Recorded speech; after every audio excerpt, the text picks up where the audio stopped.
we're going to start with you. Simmons suspended 1 game. What's your reaction to that? I mean, look, Doc Rivers walked into today ready for the action, and it started from yesterday. If people think Doc Rivers didn't realize what Ben Simmons was doing yesterday, having a cell phone in his pocket, being lazy, just going through the motions when they had him on the floor, people are crazy. And Doc Rivers, I know Doc, he walked in and he set him up.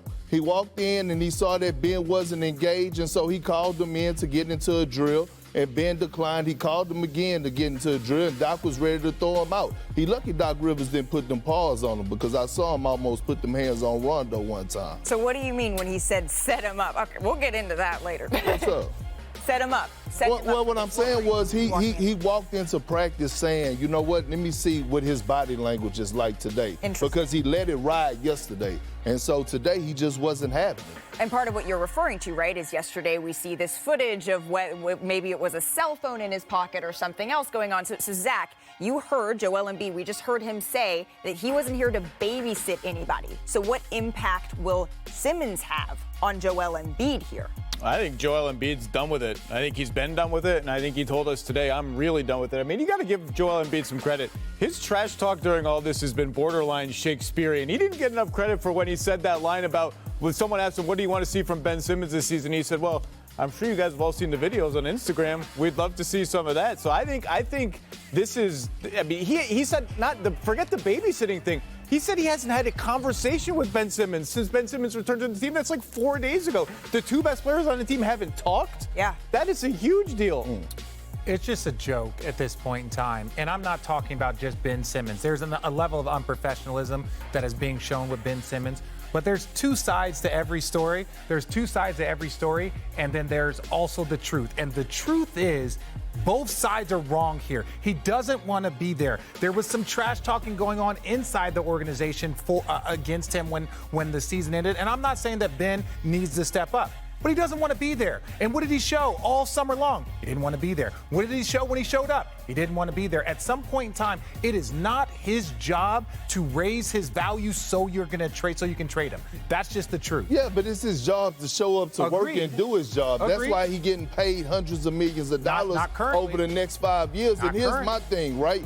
At the end of the day, look, he is hurting the younger generation.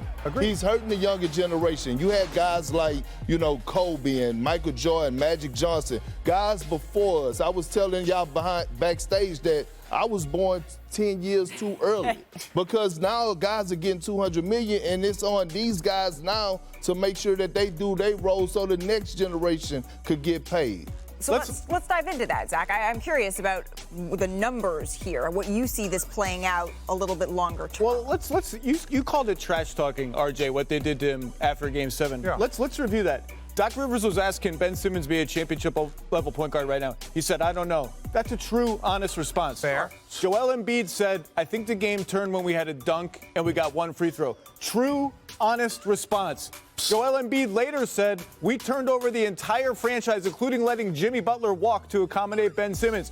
True, honest response. None of that stuff is false. No, let him finish. Let him finish. No, you're an ex-player. You're an ex-player. I've been pro-player empowerment. I don't mind trade demands at all. You know what trade demands do? All they do is even the balance of power between teams and players, because you guys know teams can trade you at the drop of a hat. Trade requests, totally fine. But you know what? You could be disgruntled. You have a trade request. You have an obligation to play hard in practice and in games. Right. And that's not me just making up the spirit of competition. It's in the collective bargaining agreement. CBA, Zach. You have to render good Tell play. him about the CBA. You have to give his best. Cigar for Kendrick over there. You have to give his best services as well as his loyalty and all this. It's a little bit vague, and you can bet the owners are going to fight for more specific language and harsher penalties for this, because I have no problem with the trade request, no problem with any of it. You are obligated to show up and play hard.